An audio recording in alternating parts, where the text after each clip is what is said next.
안녕하세요. 홍쌤입니다. 주식보다 기업 오늘의 강의 시작하도록 하겠습니다. 지금 저희가 그 기업 분석 방법론에서 이 전체 외부, 산업, 기업, 경영관리 사업, 재무 중에서 경영관리 파트를 지금 다루고 있죠. 이 경영관리 파트를 다루고 있습니다.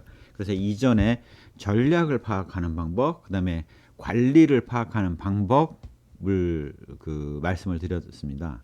이제 이게 별도 회사 하나만 있는 경우에는 계열이라는 그룹이라는 게 별 중요하지가 않은데, 이렇게 우리가 주로 우량 상장 대기업 같은 경우들이 주로 계열 기업들이지 않습니까? 그러다 보니까 계열 관련된 위험들을 내재하고 있는 경우가 있어요. 그래서 최근에 예를 들어서 경영권 분쟁이 있었던 대한항공 이런 데들도 생각해 볼 수가 있고, 남양유업 사례도 익히 알고 계시지 않습니까? 그런데 이제 여러분들에게 좀 종합적으로 그 의미를 전달할 수 있는 사례는 좀 오래된 사례지만 2006년 SK CNC, 지금은 SK 주식회사의 지주회사가 돼 있어요. 그런데 이제 그 당시에는 외감 대기업의 비상장사였던 SK CNC에 대해서 한번 설명을 드리려고 그래요. 그 당시 지금 지주회사 체제로 변환되기 이전에 SK그룹은 SK 주식회사가 SK네트워크스를 41.0%, SKC를 46.2%를 지배를 하면서 SK그룹의 큰 회사 둘을 지배하고 얘가 나머지 회사들을 지배를 하는 구조죠. 반면 SK 주식회사가 SK텔레콤도 지배를 하고 있습니다. 24.7%로요. 이제 과거 이제 노태우 정권 때 SK 주식회사 유공이죠. 유공과 SK텔레콤, 한국이동통신을 불화를 받아가지고 키워 나간 거죠. 자, 이런 상태인데 SK텔레콤에서 나머지 IT 관련된 회사들을 지배하고 있다는 걸 알 수가 있습니다. 결국 SK를 통해서 모든 그룹사들을, 계열사들을 지배를 하고 있는 상태였어요. 이 중에서 SK는 상장사입니다. SK CNC는 IT나 프로그램 개발 관련해서 업무용 프로그램을 개발해주는 소프트웨어 개발 회사죠. 소프트웨어라기보다는 이런 커스텀형 프로그램 개발 회사인데, 이러한 업종을 시스템 인테그레이션하고 SI 업체라고 얘기를 주로 합니다. 삼성 SDS나 LG CNS 같은 데죠. 그런데 이 SK CNC가 11.6%를 들고 있었어요. 그래서 SK 그룹을 지배를 전체적으로 한 겁니다. 또한 최태원 회장이 제가 기억하기로는 한 7% 정도를 SK 콥이라고 얘기를 했었거든요. SK 주식회사 SK를 지배를 하고 있어서 이렇게 순환 출자가 돼 있는 구조의 회장이 그래서 SK와 SK CNC를 통해서 그룹사 전체를 지배하는 구조였었습니다. 자, 합해보면 7%에 한 11.6%에서 18.6%밖에 안 되지 않습니까? 그러면 다른 데보다 이렇게 지분이 많은 편은 아니었던 거예요. 다른 지배구조상의 부분들보다. 이때 그러니까 이 지배구조상의 SK콥을 지배를 해버리면 SK그룹 전체가 다 넘어가는 효과가 나타날 수 있는데, 최태원 회장하고 SK CNC가 지배하고 있는 거는 18.6% 정도로 해서 최대 주주의 보유 지분이 낮은 거죠. 이러한 것들을 딱 보고 소보린이라는 헤지펀드가 들어와서 SK 주식을 10%를 삽니다.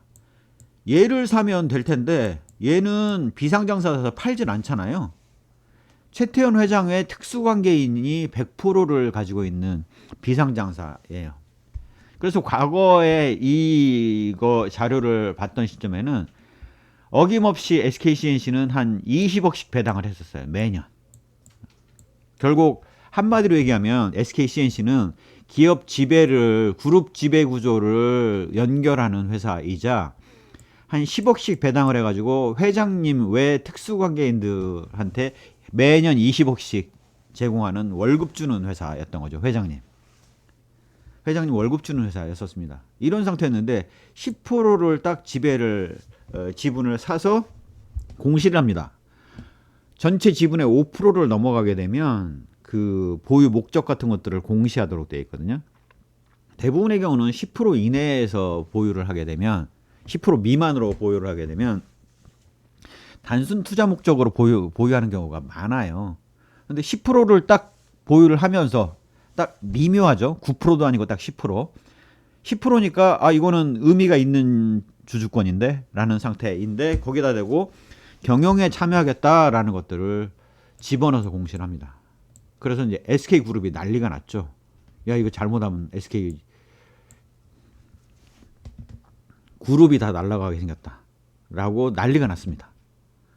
그래서 부랴부랴 SK CNC에서 한 5천억 정도를 회사채를 발행을 해가지고 SK 콥 주식을 잔뜩 사들였어요. 지분을 높이기 위해서 그럴 수밖에 없었어요. 그런데 이 소보린이 그럽니다. 그래서 마쿠 접촉을 딱 해왔죠. 저기 우리 거 좀 비싸게 우리 거 좀 잘 쳐서 사주면 우리가 털고 나갈게 라고 지금 소문으로는 그렇게 협상을 했다라고 그래요. 사실 확인된 건 아닙니다. 소문 그 당시 이제 금융시장 내 소문이 그랬었어요. 결국 어떻게 됐냐? 이 SK 콥 주식을 만약에 소보린이 15%만 딱 추가로 사버리면 그때 한 7천억? 뭐 그 당시는 이제 2006년이니까 오래됐지 않습니까? 그래서 7천억 정도 뭐 좀 넉넉 잡고 1조 원 정도만 사버리면 SK 그룹 전체가 넘어오는 구조였던 거죠. 자 그런데 SK CNC가 남들에게 그 문제를 일으킬 만큼의 그 사업적인 영향을 갖고 있는 회사였냐? 아니에요. SK나 SK텔레콤의 IT 부분이 분사되어서 나온 회사라서 SK텔레콤이나 SK콥이 아니면 먹고 살 수가 없는 회사였던 거죠. 그러니까 이 지배구조가 딱 바뀌는 순간 SK CNC도 아무 의미 없는 회사가 되는 거죠. 2대 주주밖에 더 되겠습니까? 그러다 보니까 만약에 SK텔레콤한테 바꿔라고 최대 주주가 명령하면 SK CNC는 존립이 의심스러운 회사가 되는 거죠. 자, 이렇게 되고 나니까 난리가 났습니다. 결국 이렇게 순환 출자로 우리를 공략할 수 없을 거라고 생각을 했는데 SK콥을 딱 집어가지고 그러니까 이게 말하자면 좀 우리가 무용담으로는 사열이 집혔다고 얘기하죠. 사열. 무협지로 따지면 사열이 집힌 상태라고 보시면 됩니다. 그래서 문제가 됐어요. 그래서 별수 없이 지배구조를 바꿔나가는 거를 할 수밖에 없었죠. 그래서 소보린 같은 경우는 헤지펀드이자 행동주의 펀드였었어요. 그래서 지배구조 계산해라. 그 다음에 이거 우리 지분 사줘라 라고 해서 어쩔 수 없이 비싼 가격에 사줄 수밖에 없었어요. 그러고 나서 눈물을 머금고 지배구조 개편에 대해서 얘기를 합니다. 지주회사 체제로 가겠다. 그 중에 SK 주식회사는 SK 에너지화학하고 관련된 그 자회사 그룹을 이끄는 사업자 회사로 들어가고 SK텔레콤이 ICT 관련된 회사에 관련 계열사들을 거느린 사업자 회사로 들어간다라는 것들이 여기서 보면 주력이 SK콥과 SK텔레콤이지 않습니까? 그랬던 데가 이렇게 두 개로 남고 나머지는 SK네트워크스, SKC, SKENS, SK해운, 그다음에 K파워라는 회사를 소속사로 두겠다라고 공시를 해요. 이게 공시 자료를 참조를 한 겁니다. 이런 상태에서 잘 보시면 자, 이거를 놓고 뭐가 읽히세요? 아마 SK그룹 자체를 분석을 안 해오신 분들은 이걸 갖고 뭐 그랬나 보다 뭐 그렇겠지 라는 정도로 읽으실 거예요. 자 그러면 SK그룹을 그 당시 열심히 공부해온 제 입장에서 이거를 한번 읽어보도록 하겠습니다. 이러한 지배구조상의 문제를 해결하기 위해서 이렇게 지주회사 체제로 전환하구나. 이건 바람직하지. 순환 출자 고리도 끊고 투명성을 확보할 수 있으니까 바람직하지 라고 좋은 쪽으로 해석이 돼요.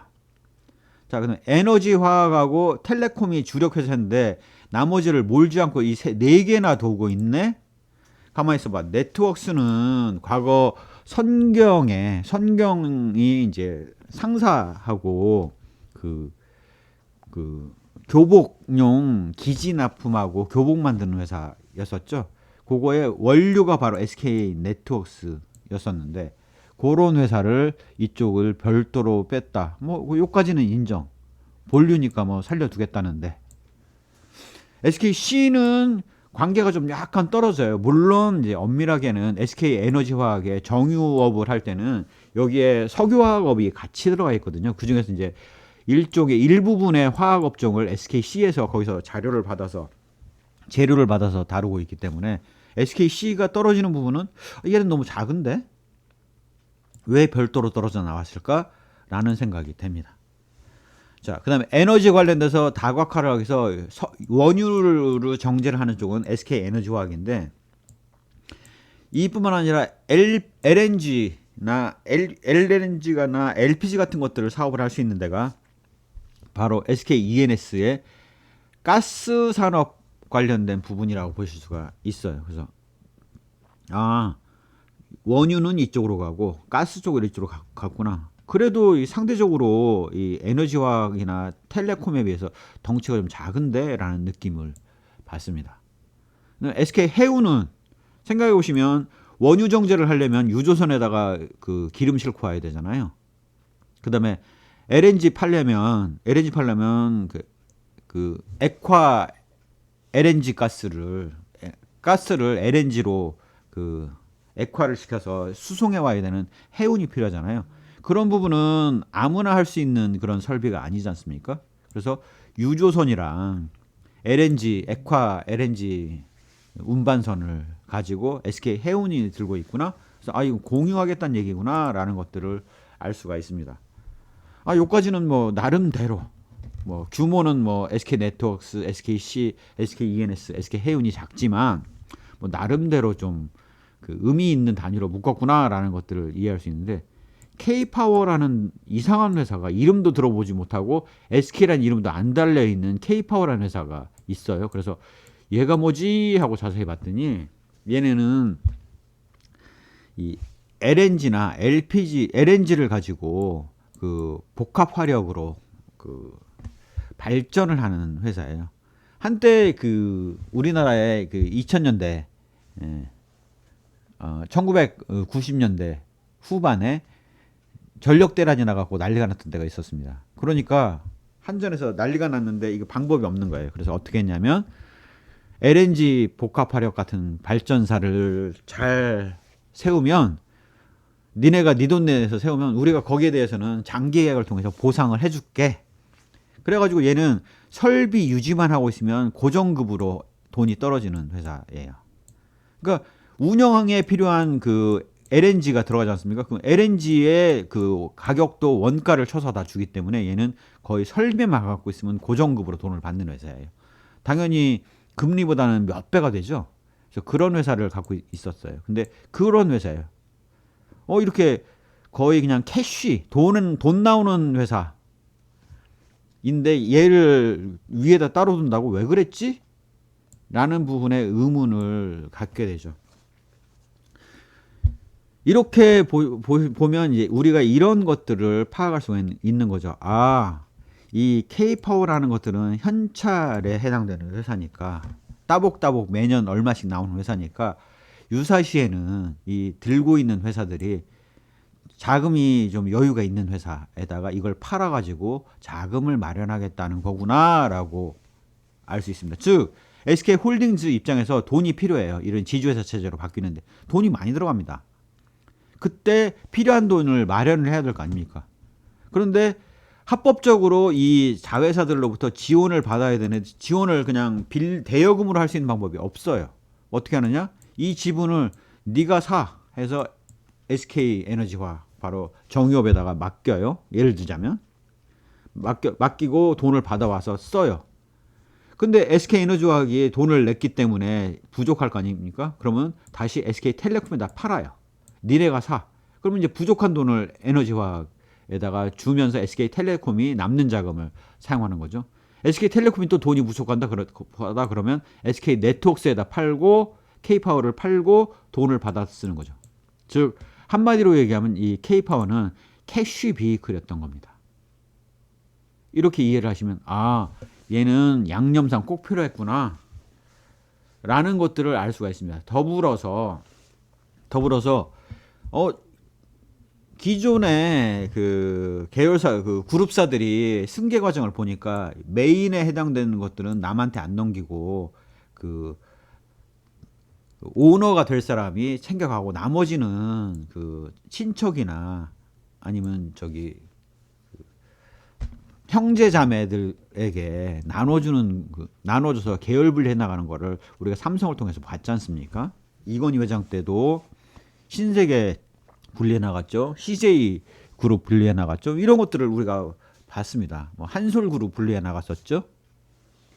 이런 것들을 보면서 아 이게 그러면 혹시 후계 구도로 나뉠 때를 대비한 게 아닐까라는 것들을 우리가 파악할 수 있습니다.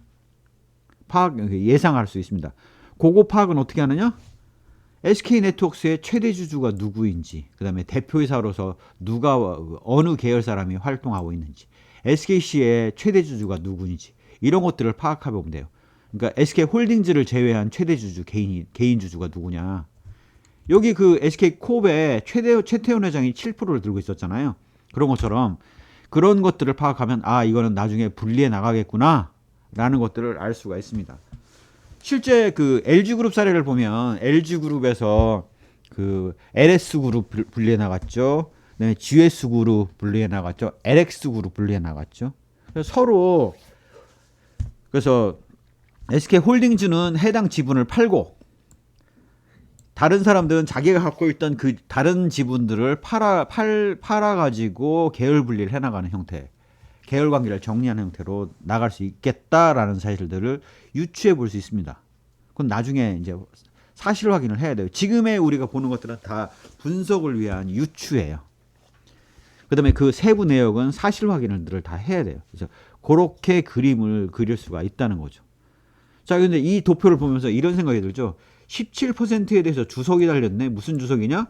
지주회사 설립 후 2년 내에 20% 이상으로 지분을 확대를 해야지만이 지주회사로 완결이 되지, 아니면 지주회사가 체제가 완벽하게 안 되는 법상의 혜택을 못 보는, 세제상의 혜택을 못 볼 수 있는 상태였던 거죠.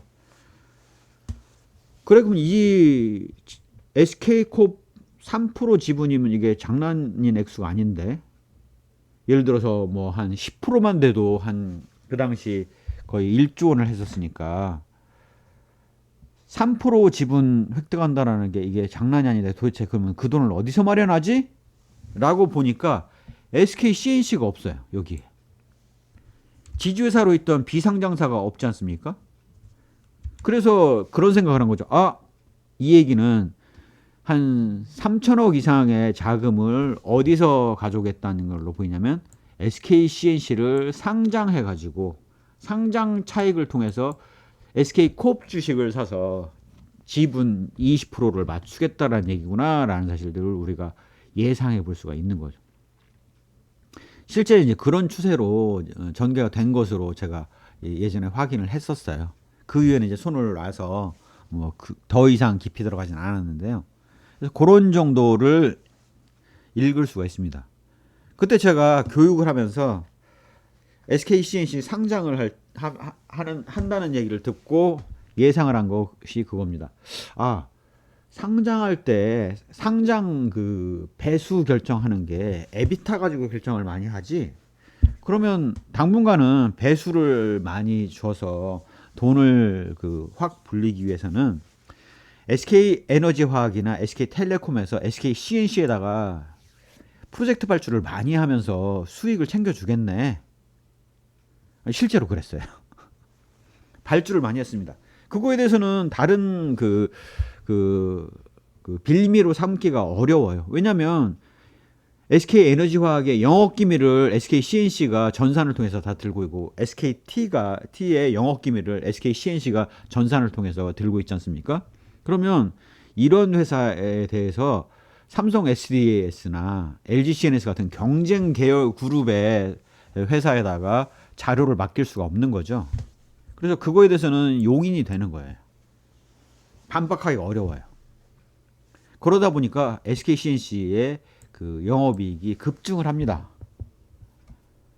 그 다음에 이제 그런 생각을 한 거죠. 아, 그러면 상장하고 나면 어차피 원래 SI 업체, 이런 프로그램 개발 업체라는 데가 인건비 절약해서 비용 절감하는 회사인데 상장해서 배수를 튀겼으면 굳이 여기다가 돈을 많이 줄까? 그래서 제가 교육하면서 다른 사람들에게 했던 얘기는 상장을 하고 나면 한 1년간은 최대 주주나 이런 쪽들은 그 해당 지분을 못 팔도록 돼 있어요. 그래서 제가 그런 얘기를 했었습니다. 아, 여러분들 혹시 SKCNC 주식 들고 계시면 그 못 파는 락킹 피리어드가 끝나기 이전에 파시는 게 어떨지 싶습니다. 왜냐? SKCNC라는 회사는 본래가 비용을 절감하기 위한 목적으로 만들어진 회사이기 때문에 지금 상장을 하기 위해서는 많은 프로젝트를 발주했지만 이거는 미래에 발주할 프로젝트를 선방향해서 발주했을 가능성이 개연성이 높아 보이고, 그렇다면 이 이후에는 비용 절감과 함께 아마 매출에 따른 수익이 줄어들 것으로 예상이 됩니다. 저는 그렇기 때문에 저는 그 당시 SK CNC 주식을 단 한 주도 들고 있지 않았지만 혹시 필요하시다면 잘 생각해 보시고 락킹 피리어드 이전에 파시기 바랍니다 라는 얘기들을 지인들에게 조금 했었어요. 이런 것들을 유추해 볼 수가 있는 거죠. 이런 정도를 분석을 해야지 계열 분석이 되는 겁니다. 자, 그러면 계열 내에서 이 회사가 중요하다 아니다를 어떻게 할까요? 예, 일단 SK 에너지 화학의 자체가 창출하는 프리캐시 플로우가 얼마냐, SKT가 창출하는 프리캐시 플로우가 얼마냐가 가장 핵심이에요. 이전까지 계속 우리가 왜 프리캐시 플로우를 봐야 되는지, 그다음에 전체 그 탑다운으로 조망을 할 때, 바텀업으로 조망을 할 때 왜 이렇게 프리캐시 플로우를 강조를 했냐? 프리캐시 플로우가 있어야지 대응 능력이 생기고 추가 투자를 할 건지 계열 지원을 할 건지의 핵심 그 돈 버는 회사가 되기 때문에 그렇다라는 얘기를 말씀드릴 수가 있습니다. 자, 그럼 계열 관계에 대해서 우리가 이 정보를 어떻게 파악해? 이걸 언제 이 도표를 다 작성하고 있어? 라는 생각을 하실 텐데요. 일단 사업보고서상에서를 보시면 지분 관계에서 몇 퍼센트의 지분을 들고 있다라는 내용들이 나옵니다.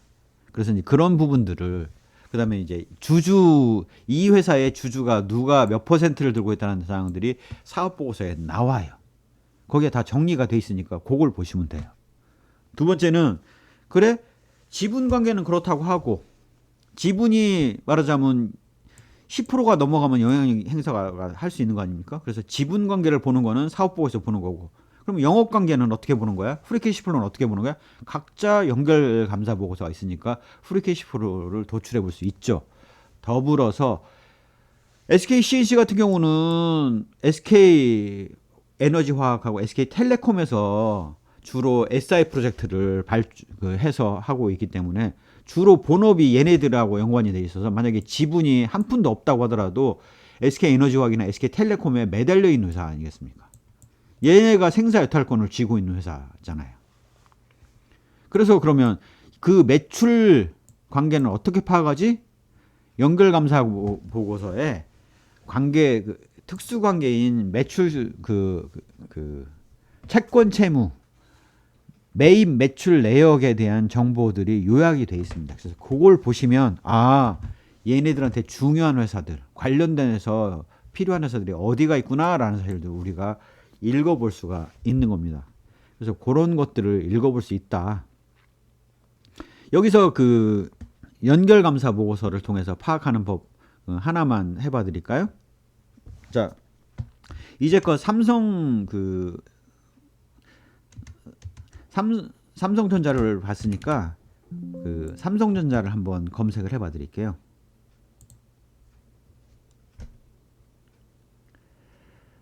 전자공시로 들어가서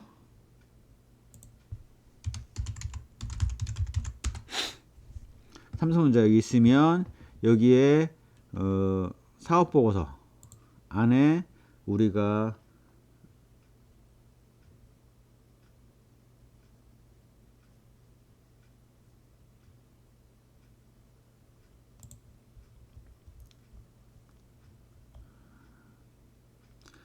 자, 여기 회사 개요에 보시면 자본금 변동상황, 주식의 총수, 자기 주식, 뭐 이런 그 사항들을 여기서 우리가 파악하실 수가 있어요.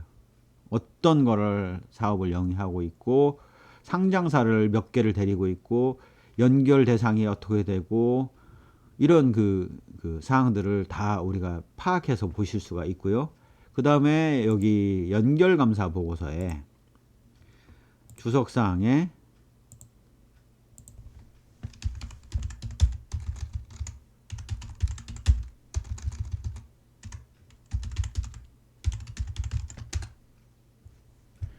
보시면 특수관계자와의 거래 주석사항에 보면 삼성전자는 삼성 SDS로부터 매출은 얼마, 매입은 얼마, 삼성전기로부터 매출은 얼마, 매입은 얼마, 그 다음에 채권 채무는 얼마, 이렇게 이런 금액들의 비중을 보시면 아 정말 중요한 회사들이 어떻게 연결되어 있구나, 사업상 엮여 있는 부분이 어떻구나 라는 것들을 우리가 파악할 수 있다는 거죠. 이렇게 보시면 될 것 같아요. 그 다음에 연결재무제표의 맨 처음 주석상을 보시면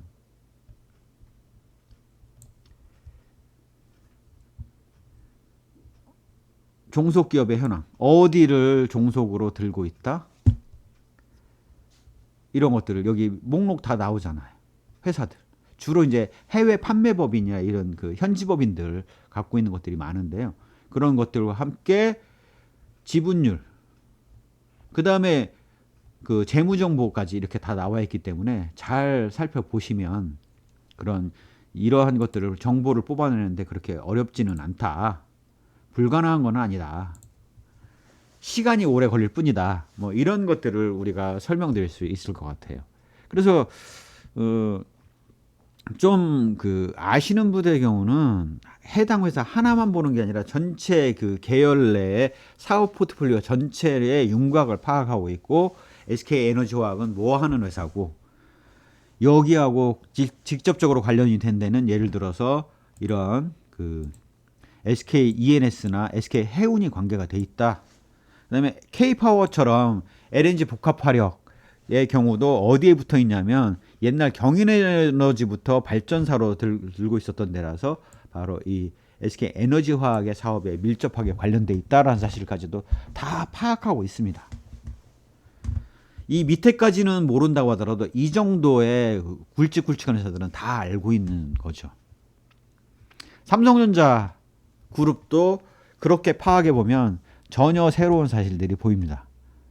또 지주회사로 되어 있는 LG그룹은 주LG라는 지주회사가 있지 않습니까? 거기에 지분 내역만 살펴봐도 그런 그룹사의 전반적인 흐름이 보이고 각각의 본원적인 사업이 무슨 사업을 하고 있냐, 아니면 각각의 계열사들이 프리캐시플로우를 얼마 정도를 창출하고 있냐, 프리캐시플로우가 어렵다 그러면 영업이익을 얼마씩 벌고 있냐, 아니면 당기순이익을 얼마씩 벌고 있냐 라는 것들만 봐도 상당히 많은 부분들이 잡힌다라는 것들을 좀 설명을 드리겠습니다.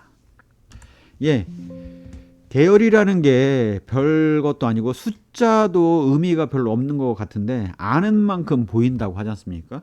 그래서 그 회사 이름만 봐도 계략적인 그 본원적인 업무가 무엇인지를 알 수 있을 정도까지 파악을 하고 있게 되면 전체적인 그 회장 입장에서, 오너 입장에서 이 전체를 어떻게 바라볼 것인가에 대한 시각을 파악할 수가 있어요.